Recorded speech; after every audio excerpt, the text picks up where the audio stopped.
Au nom du Père et du Fils et du Saint-Esprit. Amen. La tragédie du monde d'aujourd'hui est le manque de joie. Si nous regardons les familles d'aujourd'hui, leurs membres travaillent jour et nuit et ne peuvent aucune joie. Les jeunes d'aujourd'hui cherchent à expérimenter la joie de différentes manières. Mais le choc vient du fait qu'ils ne ressentent pas de joie. Au lieu de communiquer et de jouer entre eux, les enfants trouvent de la joie dans les cellulaires ou les tablettes et nous sommes surpris lorsqu'ils deviennent déprimés. Aujourd'hui, nous entendons dans la lettre de Saint Paul: réjouissez-vous toujours dans le Seigneur, je le répète, réjouissez-vous. Quel est le secret? Comment vivre la joie dans nos vies? Malgré toutes les difficultés, il y a une raison pour laquelle nous devons être toujours dans la joie. La vie chrétienne prise au sérieux nous y conduit.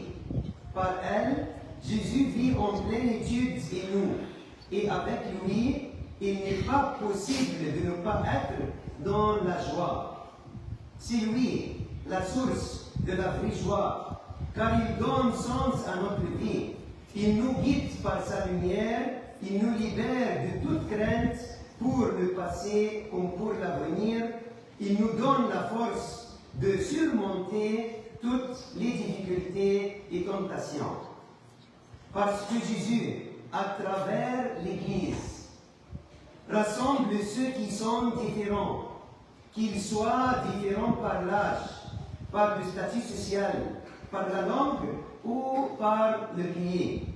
Aussi parce qu'il rassemble des adversaires qui ne veulent pas se parler. Aujourd'hui, alors que Jésus entre à Jérusalem, chacun de nous devrait se demander: ai-je reçu Jésus dans ma vie? Ai-je reçu Jésus dans mon cœur?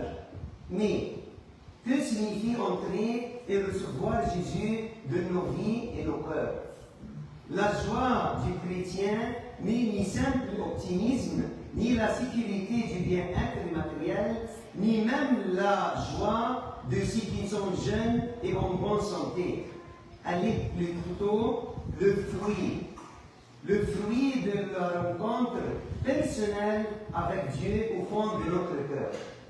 Réjouissez-vous dans le Seigneur en tout temps. De cette joie naît la capacité d'accueillir les autres avec cordialité, la disponibilité pour consacrer du temps à ce qui nous entoure. En une autre occasion, Saint Paul rapporte même les paroles de Jésus: il y a plus de bonheur à donner qu'à recevoir. Amen.